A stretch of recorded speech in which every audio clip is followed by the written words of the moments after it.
Bueno, pues buenas tardes. Gracias por estar aquí, gracias por la invitación a venir al Foro de Innovación de las Américas. Es un placer estar por primera vez en Uruguay. Y es siempre muy difícil seguir a Peter Wagwab, que es amigo mío. Primero por dos razones. Él es un holograma y yo soy una persona de carne y hueso, y parece que un holograma siempre atrae mucho más interés que las personas de carne y hueso. Y él es por naturaleza optimista, y lo que ha intentado explicar es por qué Uruguay y el resto de América Latina se pueden convertir en el Silicon Valley. Yo quizás tengo el problema de que soy mucho más realista y siempre he visto que Silicon Valley solo hay uno.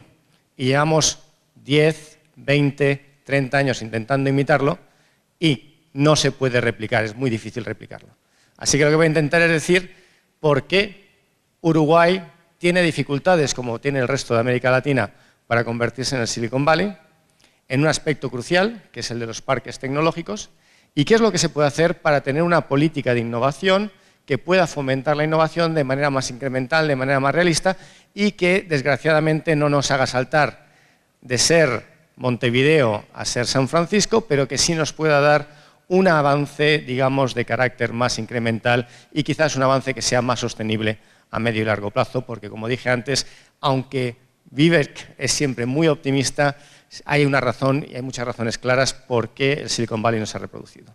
El tema que voy a hablar es de los parques tecnológicos en América Latina, que los parques tecnológicos hoy en día son uno de los instrumentos más importantes de política tecnológica, un instrumento que, a pesar de ser muy importante, es también de los más controvertidos y que estamos empezando a evaluar, sobre todo en América Latina. Yo creo que este es el primer estudio que se ha hecho de manera global para una serie de países de América Latina, para ver hasta qué punto un proyecto que se ha iniciado hace relativamente poco está teniendo un impacto positivo y cómo se puede mejorar, cuáles son los problemas y cómo se puede mejorar. Es lo que dije antes. El Silicon Valley nace por muchas razones, pero una de ellas es que tiene una gran universidad, Stanford, después tiene otra universidad de altísima calidad, la Universidad de California, Berkeley, donde está enseñando Vivek Wagwab, y que en torno a esa universidad se crea un centro de innovación en torno a un gran parque tecnológico. Y cuando hablamos de Silicon Valley podemos hablar también del fenómeno de Cambridge. La Universidad de Cambridge, considerada por muchos como la segunda, si se mira los índices de Shanghai Jiatong del mundo hoy en día, pues ha generado también un parque tecnológico muy potente, que es uno de los principales dinamizadores del tejido industrial, no solo de los alrededores de Cambridge, sino también del sur de Inglaterra. Y este ejemplo de parques ligados a centros de investigación, en donde se concentran empresas en áreas reducidas que tienen un alto componente tecnológico, un alto componente de conocimiento y que interaccionan entre sí para generar desbordes de conocimiento, lo que se llaman en inglés spillovers, son empresas, son catalizadores de la innovación y catalizadores del desarrollo. Y sobre esta base, pues desde los años 50, sobre todo los 60, en los países desarrollados se han puesto en marcha estas técnicas de parques tecnológicos, mientras que América Latina llega un poco tarde, se empieza a hablar de estos temas en los años 80, los proyectos que se hicieron en Brasil, pero en verdad empiezan a montarse en los años 90 y es sobre todo en la primera década del siglo XXI, a partir del año 2000, cuando el fenómeno crece.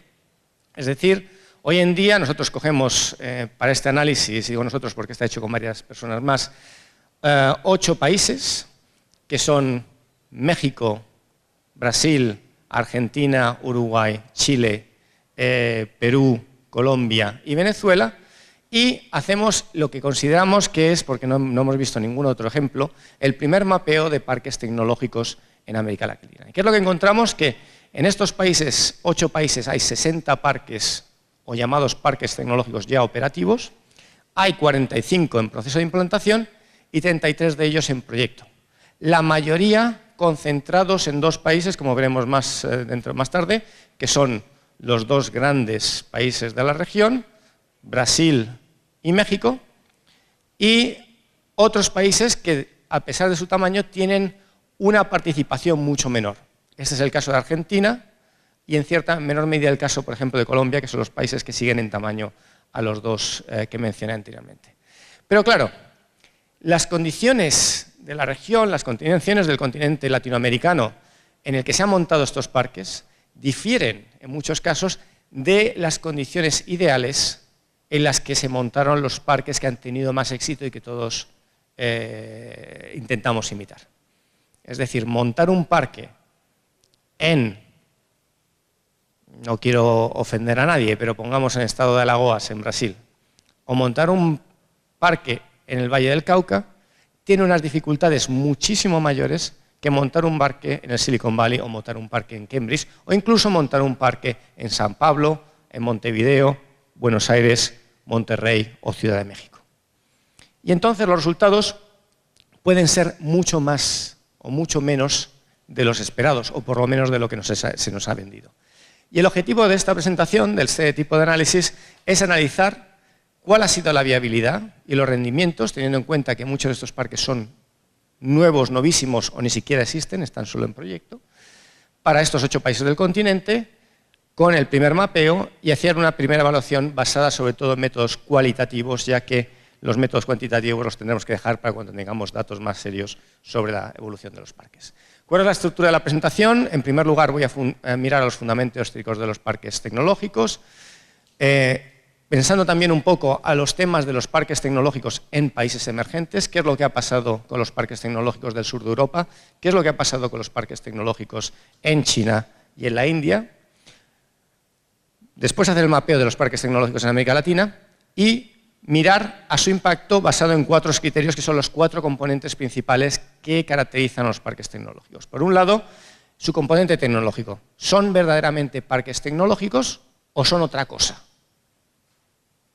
Es decir, ¿nos hemos comprado un coche que va a la velocidad que dicen o tenemos algo que está vestido de Ferrari, pero al fin y al cabo después es el equivalente a un 600?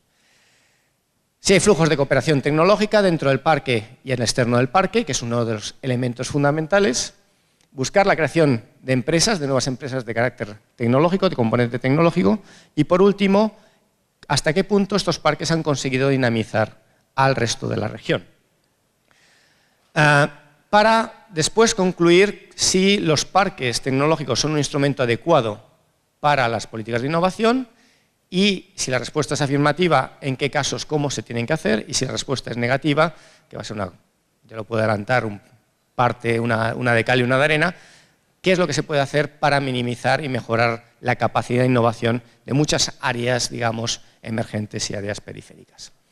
Empecemos con los fundamentos teóricos de los parques tecnológicos. ¿Cuál es la primera parte de los parques tecnológicos? Pues en primer lugar, la idea del parque tecnológico es la de favorecer el desarrollo de nuevas actividades de alto contenido en conocimiento de alto contenido tecnológico.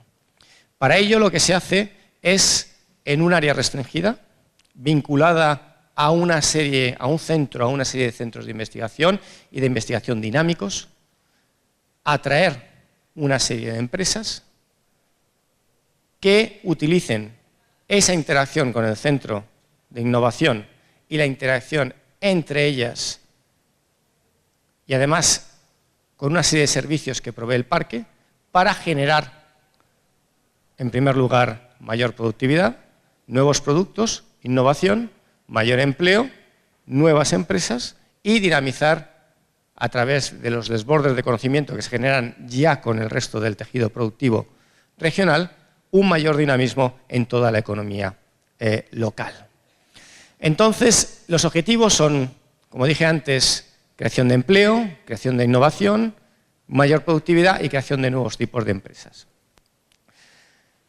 Las características fundamentales, y estas son las características fundamentales que dije antes, es la primera, que las empresas no pueden ser cualquier tipo de empresas. Tiene que ser empresas que tengan alto contenido tecnológico.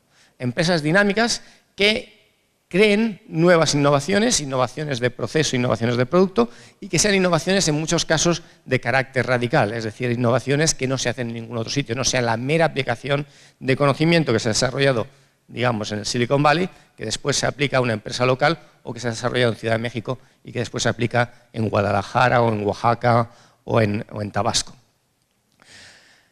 La creación también de empresas o parques como dinamizadores del tejido productivo.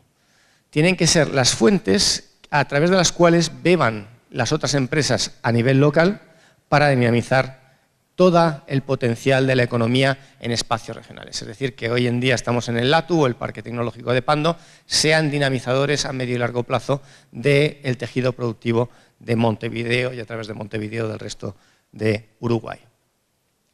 Pero bueno, el problema es que cuando se intenta montar un parque tecnológico en entornos emergentes, las dificultades son grandes. ¿Cuáles son las dificultades que nos encontramos? Pues, en primer lugar, es que estamos en entornos muy poco favorables para este tipo de actuación. En primer lugar, en muchos casos se va a carecer de la aglomeración económica de empresas y de empresas de carácter tecnológico de las que se nutren muchos de estos parques. En San Francisco no hay ningún problema. En San Francisco, Oakland, San José, porque es una gran aglomeración, y ya lo era antes de que empezase el Silicon Valley, con una gran capacidad de innovación, con una gran concentración de crecimiento, en el que abundan las empresas.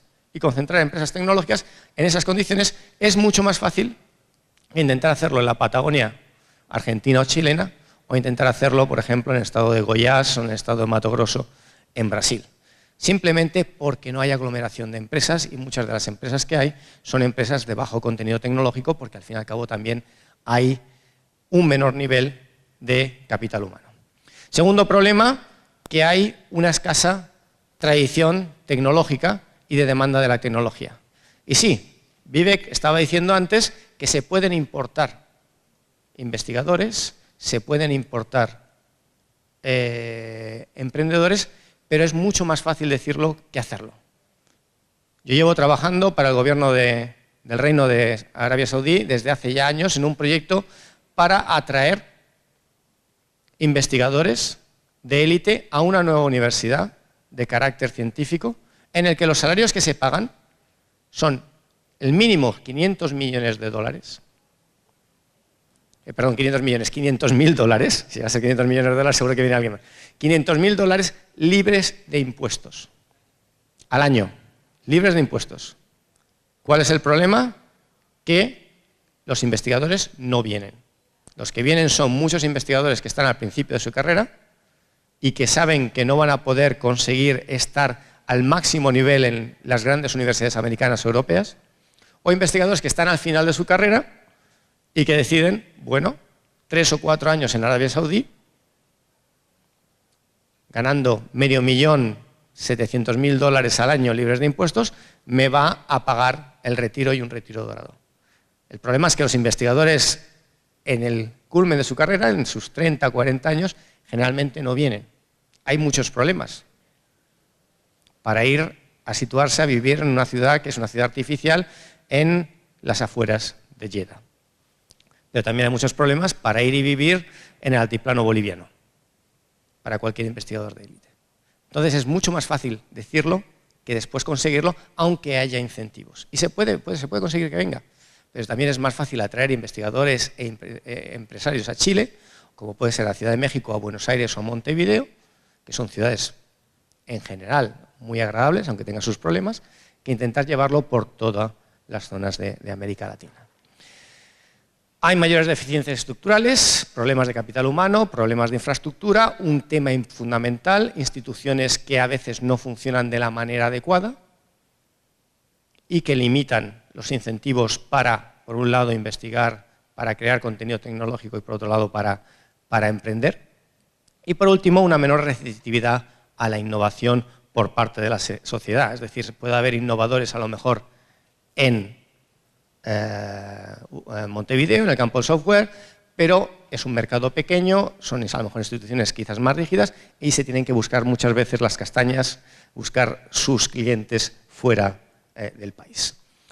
Pero a pesar de todos estos problemas, esto no ha limitado la popularidad de los parques tecnológicos en muchas zonas emergentes. Voy a poner un ejemplo, este es el caso de los parques tecnológicos en 4 países del sur de Europa, los llamados en cierta medida PIGS, los países que están hoy en día en crisis, Grecia, Italia, Portugal y España, que pasan de tener en 1984, el puntero no funciona, pero es un parque, a en el año 2004 tener 45 parques, algunos de dimensiones notables y con tamaños notables. Estos parques funcionan, han tenido distintos niveles de éxito, pero lo voy a decir de manera muy clara, la mayoría han sido y son un verdadero fracaso. Se ha puesto en marcha muchísimo dinero público, se ha invertido muchísimo dinero público para obtener resultados que en muchos casos son cuestionables con un alto coste de oportunidad. El caso más claro es el parque de la isla de la Cartuja en Sevilla, que se creó en una isla del Guadalquivir como consecuencia de la Expo de 1992. Ese parque atrajo dos grandes empresas en 1993, que fueron Siemens y Fujitsu. Las dos se marcharon, a pesar de los incentivos, en el año 1997, y hoy en día el parque está ocupado casi al 100%, pero el contenido tecnológico de las empresas es limitado. Cuando un tercio de la isla es un parque temático, un parque de atracciones, gran parte de las actividades que se desarrollan allí son oficinas del gobierno regional autonómico, son televisión nacional en Andalucía, son televisión regional de Andalucía. No estamos hablando de empresas de alto contenido tecnológico, aunque algunas las hay. Y la infraestructura, que en 1992 era la más avanzada, infraestructura de telecomunicaciones con fibra óptica en toda la zona, en gran parte de Sevilla, la más avanzada de Europa, no estoy hablando de España, sino de Europa en este campo, hoy en día es una tecnología que es del montón, que se ha conseguido en cualquier otro sitio. Y cuando estoy hablando de Sevilla, que es el ejemplo quizás más claro y el que quizás de más éxito, puedo poner el caso de Lisboa, que tampoco es una ciudad pequeña, puedo poner el caso de muchos parques que se han desarrollado, por no irme a otros países, en ciudades españolas, como puede ser Valladolid, como puede ser Orense, como puede ser Málaga, como puede ser en las cercanías de Oviedo, lo que se llama el Triángulo Asturiano. En este sentido, gran parte de estos parques han tenido un impacto pequeño, una escasa componente tecnológica, muchas veces han estado ligados a la burbuja especulativa, son promociones inmobiliarias en el que el resultado económico es más bien escaso, y si se mide el coste de oportunidad, que si se hubieran utilizado esos fondos para otro tipo de actividades, hubiera tenido un impacto sobre la innovación, no ya sobre otras cosas, muchísimo más alto. Pero se puede decir, bueno, es que estamos hablando de países que están al borde del colapso, que a lo mejor nos sirven ya de ejemplo, ¿no? ¿Para qué nos vamos a fijar en España? ¿Para qué nos vamos a fijar en Italia? ¿Para qué nos vamos a fijar en Grecia? Tenemos que fijarnos ahora en países como India y países como la China. Y aquí las diferencias son importantes, aunque también hay muchos estudios que cuestionan la viabilidad de los parques.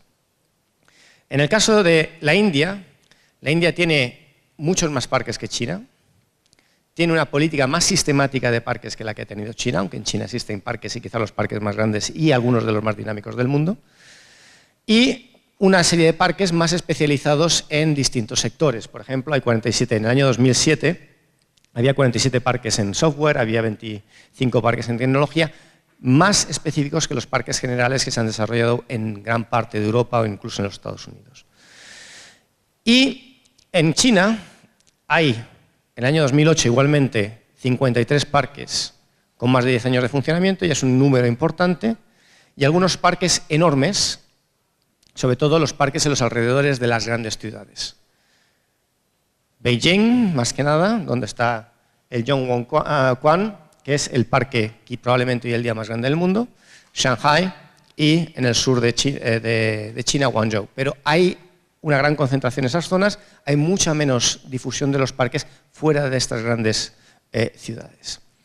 Pero aún así, aunque las políticas sean distintas, parece que los estudios que se han dedicado a estudiar los parques por parte de investigadores chinos e indios llegan a una conclusión de que muchas veces los parques no funcionan tan bien como tenían que funcionar. El caso de Hu, en el año 2007, pues habla de que la idea de mirando a las empresas que están dentro de los parques y las empresas que están fuera de los parques con características similares, un poco al estilo del análisis que ha hecho Gustavo Crespi, aunque con métodos más cuantitativos para el caso de Chile, viene a decir que estar en el parque no ha conllevado grandes ventajas para las empresas que se ubicaron en el parque frente a las empresas que se quedaron fuera del parque, estando en la misma aglomeración de Beijing. Que las ventajas vienen fundamentalmente por las economías urbanas, las economías de aglomeración ligadas a las grandes concentraciones de empresas, de capital humano, de centros de investigación que se están creciendo en ciudades como Beijing y en menor medida en Shanghái. En el caso de la India también Vaidyanathan llega a resultados en que dice que estos parques, incluso los parques sectorales, en muchas partes de la India han tenido resultados más que dudosos. Frente a algunos parques cercanos a Delhi, cercanos a Mumbai, los grandes casos de Bangalore, por ejemplo, Hyderabad, que tiene mucho éxito, hay muchos otros parques que parece que los resultados han sido más bien escasos. Con lo cual, el panorama que nos sale para los países emergentes es que las dificultades son grandes y que puede haber parques con éxito, pero que en gran parte de los esfuerzos que se han realizado no han tenido los resultados esperados. ¿Qué es lo que pasa en América Latina? Pues como dije antes, en América Latina el fenómeno es muy reciente. Aquí tenemos los mapas, si el puntero funciona sobre la tela, no funciona en la pantalla, así que os voy a tener que guiar. Sí, en azul están los parques operativos en los dos países donde hay más parques, Brasil y México. En verde, puntos verdes, son los parques en proceso de implantación en estos momentos y en naranja son los parques en proyecto. Estos son los dos países con la mayor implantación y lo que vemos en el caso de Brasil, por ejemplo, es que la gran mayoría de los parques se concentran en las áreas más desarrolladas.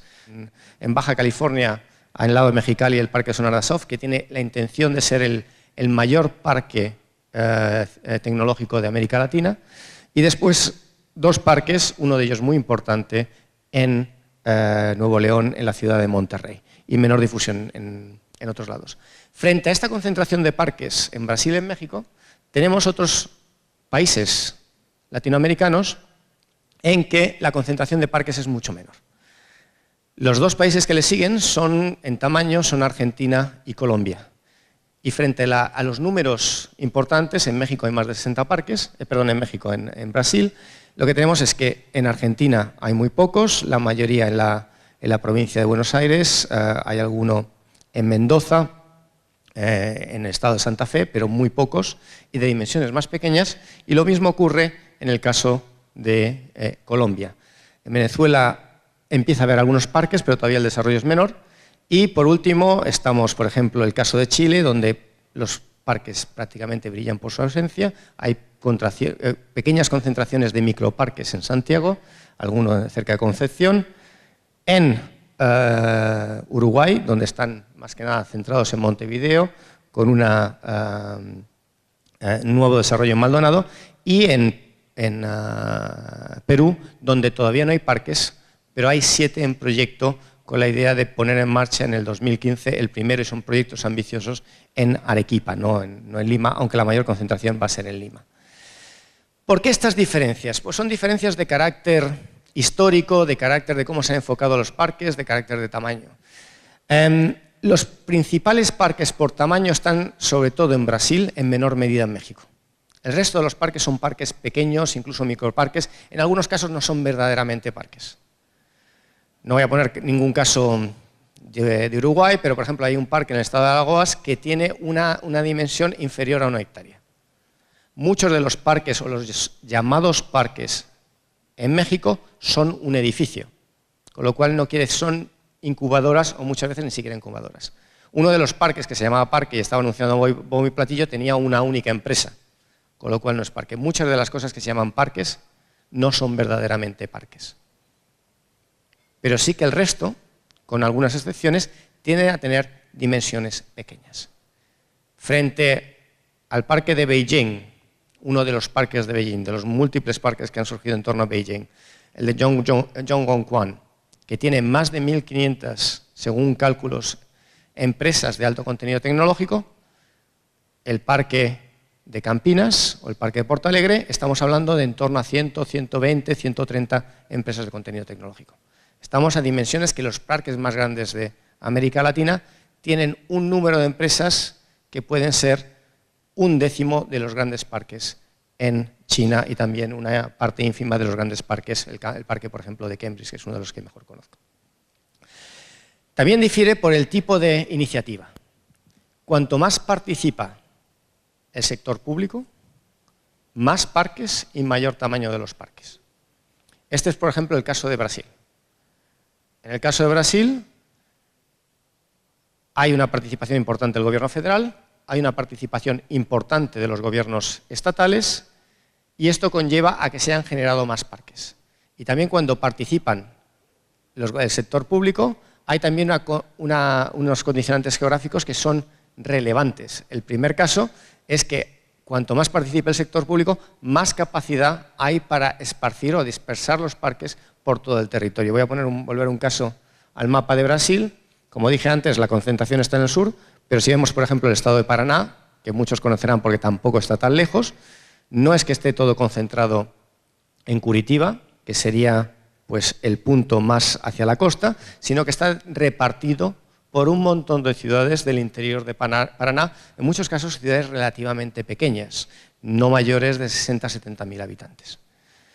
Y lo mismo ocurre, por ejemplo, en el caso de Río Grande do Sul, donde hay concentración en torno a Porto Alegre, pero también en el interior, y cada vez más en regiones, pues como dije antes, el estado de Pará, donde hay 3 concentraciones, Belén, que es una gran ciudad, pero aún así estamos en Santarém, por ejemplo, que está metido en plena cuenca del Amazonas. Y en cierta medida ocurre lo mismo en México, con una mayor dispersión de parques, pues casi todos, cada estado con un cierto nivel de desarrollo, pues ha intentado crear su propio parque con apoyo en centros de investigación y cierta medida de capital privado. Cuanto más participa el sector privado, cuanto más dependen solo del sector privado y hay menos apoyo público, hay menos parques, los parques son más pequeños y los parques se tienden a concentrar sobre todo en aquellas zonas donde son más viables, que son las grandes ciudades o en torno a las grandes ciudades. Si vemos el caso de Chile, la concentración pues, se da en Santiago, que al fin y al cabo alberga como mínimo 1/3 de la población del país. ¿Cuál ha sido entonces el impacto? Teniendo en cuenta estas dificultades, la difusión que han tenido, el crecimiento, ¿cuál ha sido el impacto de los parques? Y voy a hablar solo muy poco de la metodología. Primero, la cuestión es si ha merecido el esfuerzo. No hay prácticamente datos sobre parques, como he dicho antes, desde mi punto de vista, desde mi conocimiento, es el primer mapeo que se hace de los parques en América Latina, de lo que se han llamado parques. Entonces, la metodología tiene que ser necesariamente cualitativa. Está basada en documentación secundaria, los documentos de fundación de los parques, los objetivos que tienen los parques, análisis de las páginas web. Las páginas web de los parques son también en muchos casos bastante pintorescas, porque hay muchas que son una página que está en construcción, en otros casos no están actualizadas, no sabemos si la información está al día. Y después, sobre todo, en entrevistas con expertos ligados a los parques, pero sobre todo expertos independientes para cada uno de los países que hayan estudiado temas de innovación en parques tecnológicos en América Latina. Contactamos a 54 expertos, conseguimos 22 entrevistas en profundidad, de duración de entre 1 y 2 horas, y estas entrevistas son lo que se llama en la jerga técnica pues, entrevistas de élite semiestructuradas, porque parten de un cuestionario, pero se deja también libertad al entrevistado para explayarse en temas que a lo mejor pueden tener interés y sacar otros temas importantes. Y lo que después miramos son los 4 componentes que dijimos antes. El primero es el componente tecnológico. ¿Son los parques tecnológicos verdaderamente parques tecnológicos o son puramente parques, digamos, industriales o parques empresariales o simplemente parques? Y cuando digo parques lo digo porque hay arbolitos y a lo mejor hay un poco de hierba y lo único que hay es una infraestructura o un diseño de infraestructura, es decir, no hay prácticamente nada. ¿Qué es lo que encontramos? Que en gran parte muchos de estos parques no son para nada parques tecnológicos porque hay una serie de carencias importantes. En primer lugar, es el componente de investigación y tecnología ligado a centros punteros de investigación y tecnología. Señores, es muy fácil que el Silicon Valley surja en San Francisco, a los alrededores de San Francisco, porque tiene la Universidad de Stanford. Y la Universidad de Stanford, según se mire, es la tercera, la cuarta, la sexta del mundo. En toda América Latina no hay ninguna universidad entre las 50 primeros, si medimos cualquier índice, o sobre todo el índice más utilizado, que es el de la Universidad de Shanghái, Yao Tong. No hay ninguna universidad entre las 100 primeras del mundo No hay hay una universidad, perdón, entre las 150 primeras del mundo, hay 3, que es la Universidad de San Pablo. Hay 3 entre las 200 primeras del mundo y hay 11 entre las 500 primeras del mundo. Para hacernos una comparación, toda América Latina tiene el mismo número de universidades y más o menos en el mismo nivel de ranking entre las 500 primeras del mundo que solo España. Y España son 47 millones de habitantes. Estamos hablando de Brasil como una potencia emergente, de Argentina con 40 millones de habitantes, de México con 112 millones de habitantes según el último censo. Estamos en una situación en que los centros de investigación existen, pero en muchos casos son aislados y están en ambientes en que no se favorece este tipo de actividades. Países como Uruguay, países como Perú, países como Colombia, países como Venezuela no tienen ninguna universidad que esté clasificada entre las 500 del mundo. Y el que más tiene es Brasil, que tiene 7. Y después, si se miran por grupos sectoriales, sí que hay grupos de investigación, digamos, de élite, pero son muy escasos. Y también ligados a ciertos centros de investigación, universidades, pero que están muy aislados unos de otros, y cuando establecen vínculos no son necesariamente con los departamentos o universidades o facultades de al lado, sino son con aquellas universidades que son, digamos, dinámicas, o departamentos y grupos de investigación que son dinámicas en cualquier parte del mundo. Segundo, carencias en capital humano. Vivek estaba hablando, hay que atraer capital humano. Lo que también hay que intentar es evitar que se marche el capital humano. Y ese es el principal problema que se tiene hoy en día. A lo mejor ya no hay tanta migración general de la región a otros sitios, lo que sí hay una migración importante es de aquellas personas más cualificadas, una fuga de cerebros. Los mejores cerebros mexicanos, esto es un caso que lo han estudiado mucho porque están muy preocupados en el gobierno mexicano, están hoy en día en universidades americanas de Estados Unidos. ¿Y por qué es eso? Porque las condiciones son mejores, los salarios son mejores y cuesta mucho volver. Cuesta mucho volver porque, a pesar de que los salarios pueden ser equivalentes, las condiciones de trabajo no van a ser las mismas, las facilidades para obtener becas de investigación van a ser las mismas y las condiciones institucionales en general son también diferentes. Entonces la idea es, sí, si se puede atraer, fenómeno, pero también hay que intentar luchar por mantener o que si se marchan, que vuelvan o que puedan volver. La idea de que hay otro problema, que los parques para que funcionen tienen que estar vinculados a aglomeraciones, tienen que tener un pool de empresas dinámicas, un pool de que puedan ya generar cierta capacidad tecnológica, y esto prácticamente no existe allende las grandes ciudades del continente. Los parques que más funcionan, el principal parque, el parque más grande y más dinámico hoy en día es el parque de Campinas. Y Campinas es una ciudad de 1 millón de habitantes con una de las mejores universidades de América Latina, situada prácticamente, digamos, a 1 hora, hora y media, 2 horas de San Pablo en coche. Pero cuando hablamos de Campinas hablamos de Porto Alegre, que tampoco está tan lejos, pero es una ciudad importante con una muy buena universidad. Hablamos de Río, hablamos de San Pablo y más allá de Brasil, pues de ciudades como México y Monterrey.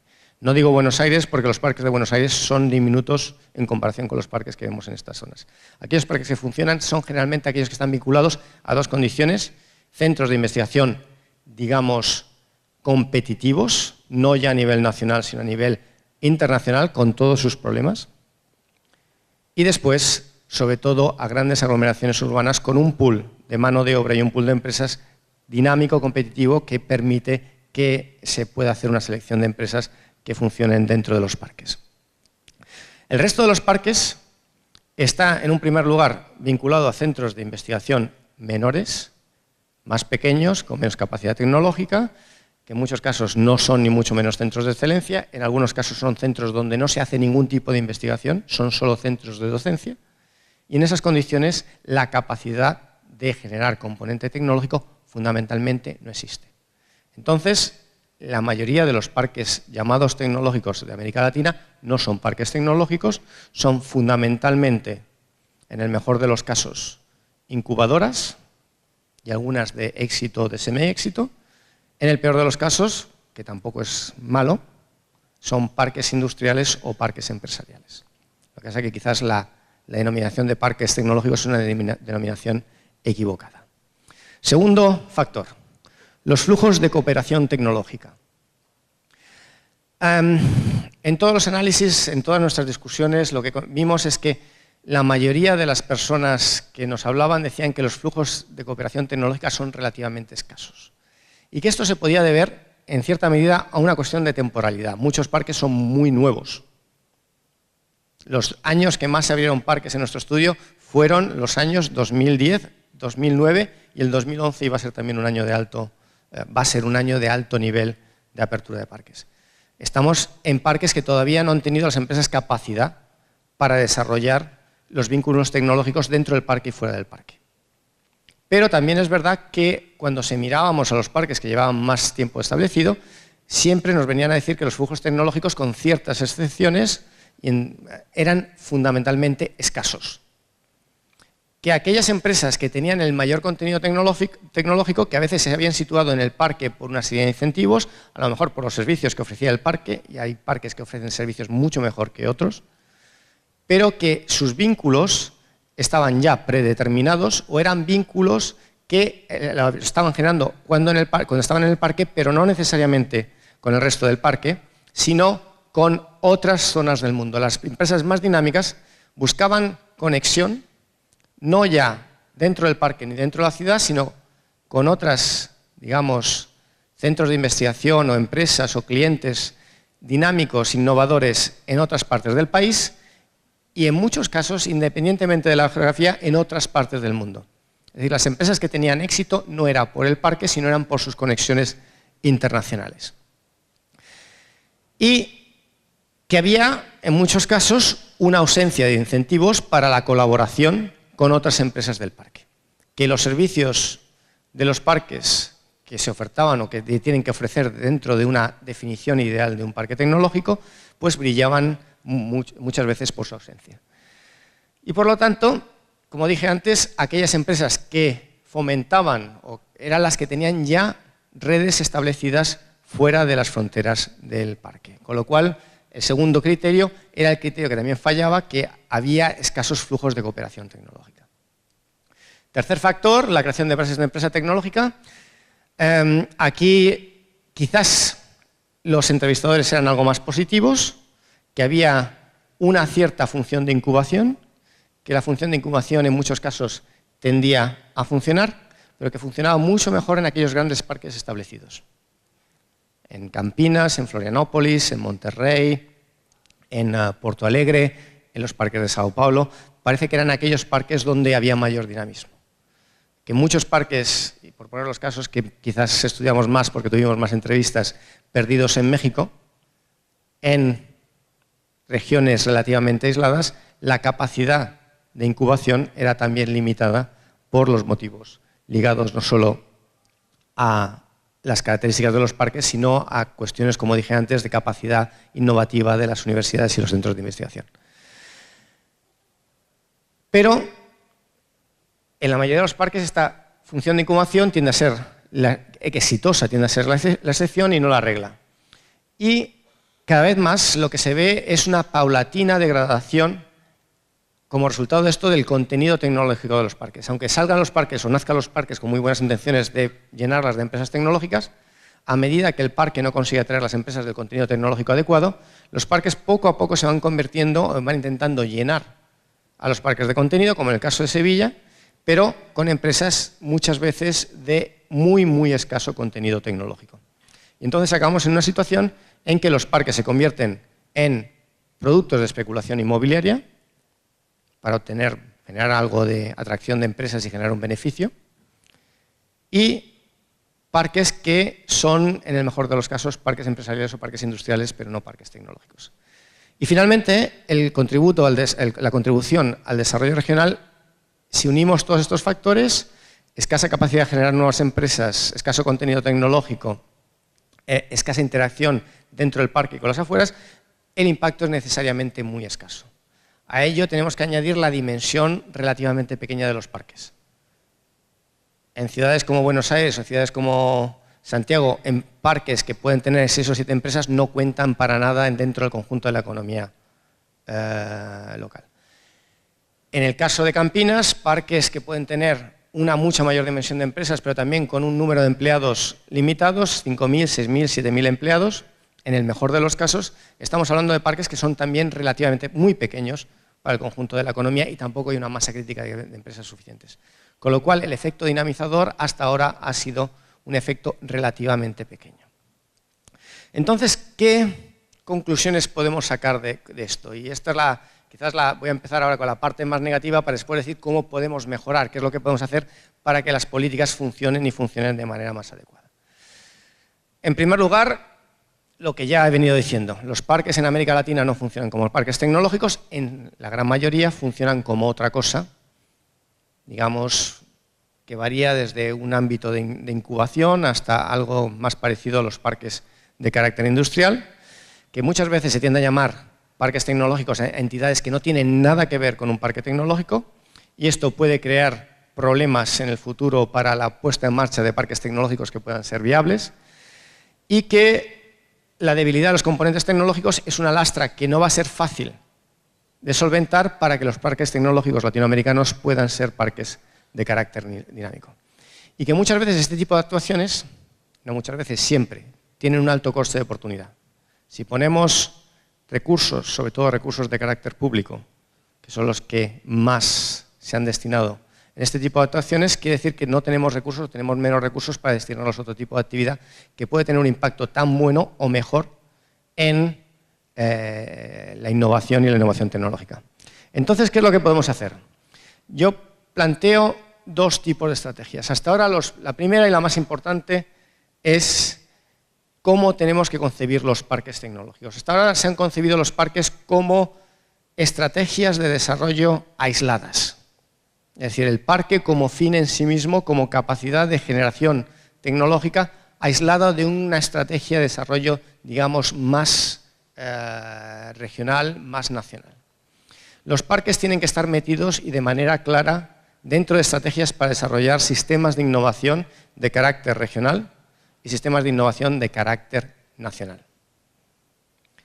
Y si se hace esto, se puede meter los parques en un contexto y saber, en primer lugar, cómo se tienen que hacer los parques y dónde se tienen que hacer los parques.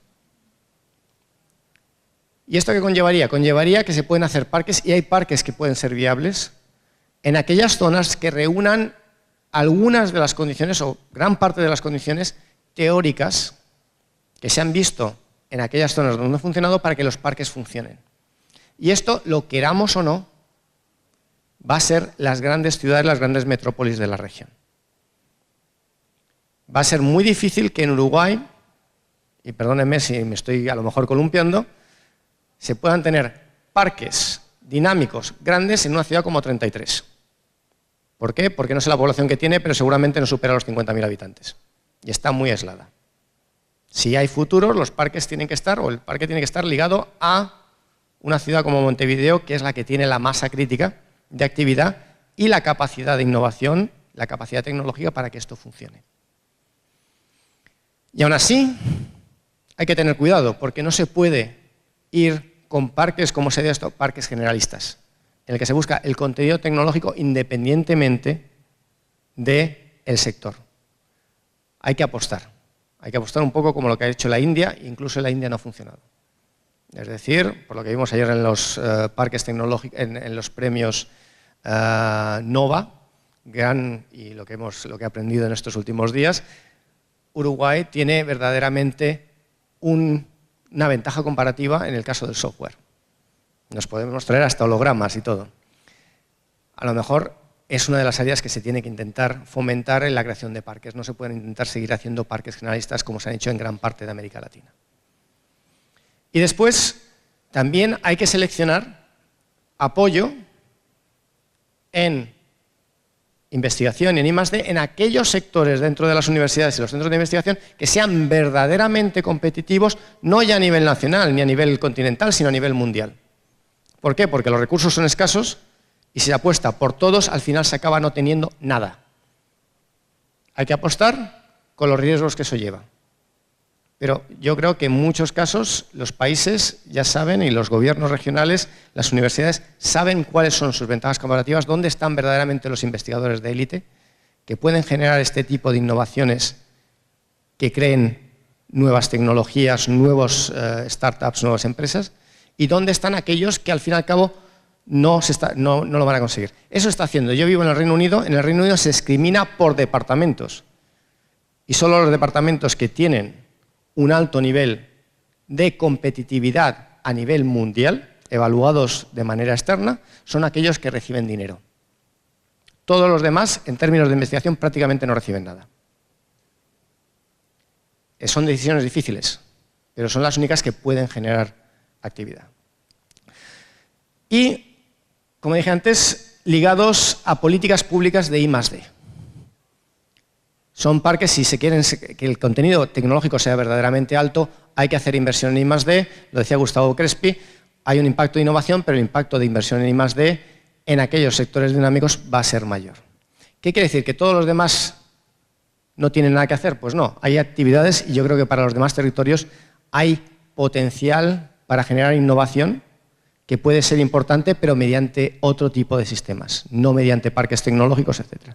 En un primer lugar, se puede, y esto es lo que digo fundamentalmente, para conseguir innovación, solo se consigue innovación con una alta calidad de capital humano. Y esto se fomenta mediante la mejora de la educación, educación a carácter básico, educación de nivel superior, también enfocando más los grados a las necesidades de la economía, educación continua en el puesto de trabajo, formación continua. ¿Por qué? Porque no podemos esperar que una persona pueda hoy en día hacer las mismas tareas cuando sale del colegio, de la universidad, a los 18, a los 15 o a los 25 años o a los 23 años, que cuando tenga 65 años. Hoy en día tenemos que estar reciclándonos de manera constante. Y en todos sitios lo que se ve es que el fundamento de la innovación, para que funcione la innovación, en los análisis cuantitativos que hemos hecho para Europa, que estamos haciendo para Estados Unidos, que estamos haciendo para China, lo que hace que las empresas innoven, que los territorios innoven, es fundamentalmente la calidad del capital humano.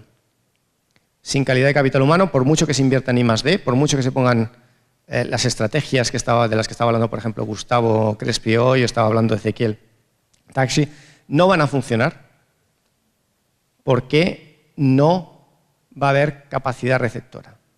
En segundo lugar, lo que se tiene que hacer es el apoyo a la incubación, es decir, la idea que se tiene que hacer es, bueno, en primer lugar, la educación es para asimilar innovación, absorber innovación más rápido. No es que sea un sistema de segunda categoría, es el sistema que han seguido Japón, que ha seguido Corea, y después, una vez que han conseguido pasar al siguiente estadio. Apoyo a la incubación en sectores específicos, pero en sectores muy claros, donde se vea que haya potencial para pequeñas empresas, sin necesidad de que muchas veces se ponga énfasis en que las empresas se mantengan. Es decir, las empresas pueden crecer en un sitio, después pueden seguir creciendo en el mismo sitio, pero pueden a lo mejor también moverse, generalmente van a ser dentro del país. Apoyo a la formación de redes, esto es un caso fundamental. La idea de que las redes tienen que ser locales es muchas veces una idea equivocada. Nos han vendido la moto de los clústeres. Y los clústeres van a funcionar si estás en el Silicon Valley. ¿Por qué? Porque hay entrada y salida de ideas todo el tiempo. Es un gran clúster. Si estamos perdidos en el altiplano boliviano, en una población de 50.000 habitantes y estamos hablando siempre los mismos, lo que tenemos es lo que llaman los americanos un lock-in. No hay circulación de nueva innovación, no hay capacidad innovativa. La innovación funciona cuando hay nuevas ideas que entran y luego se difunden. De hecho, el gobierno noruego, yo estoy trabajando mucho con ellos y con un equipo de noruegos, nos ha dado una cantidad ingente de dinero para hacer un análisis de todas las empresas noruegas y ver cómo innovan. ¿Cuáles han sido los resultados? Los resultados han sido que las empresas que innovan no son aquellas que tienen más confianza en las empresas locales, que tienen más interacción con los empresarios locales, que tienen más capacidad para establecer vínculos y comprar en el área local o incluso dentro de Noruega, son aquellas precisamente que hacen lo contrario. Aquellas que envían a sus trabajadores fuera, aquellas cuyos gestores tienen las ideas más amplias, aquellas cuyos gestores han pasado periodos en el extranjero, las que más innovan y después las que dinamizan con su innovación el tejido productivo local. Es decir, lo que se busca son políticas de exposición de las empresas locales a las nuevas innovaciones y políticas de atracción de I+D que pueden ser más clásicas, siempre y cuando los incentivos sean moderados y que busquen enraizar o buscar ligar la actividad que se trae a las condiciones locales, o más innovativas, como lo que decía antes Vivek Wadhwa del Startup Chile, que intentan traer a emprendedores innovadores a Chile, siempre y cuando las condiciones sean las condiciones que puedan favorecer ese tipo de actividades. En suma, quizás lo que hay que repensar es qué tipo de políticas se necesitan, que políticas que pueden funcionar en el Silicon Valley seguramente no van a funcionar en gran parte de América Latina, que los parques tecnológicos pueden tener futuro, pero no como se están haciendo ahora, y que entonces hay que pensar muy bien dónde se implantan y cómo se implantan y en qué sectores se implantan, y que a lo mejor la política para el resto de innovación de las áreas de América Latina es una política quizás más modesta, más basada en capital humano, más basada en temas como la incubación y la creación de redes, para la atracción, absorción e implementación rápida de innovación, sobre todo innovación de producto no radical o innovación de proceso no radical. No se tiene que crear la rueda, sino que se tiene que adaptar y quizás producir mejor y más rápidamente que en otros sitios, y sobre todo que enraícen la actividad económica en las condiciones locales, que haga que se creen cadenas productivas en el mercado, en el territorio,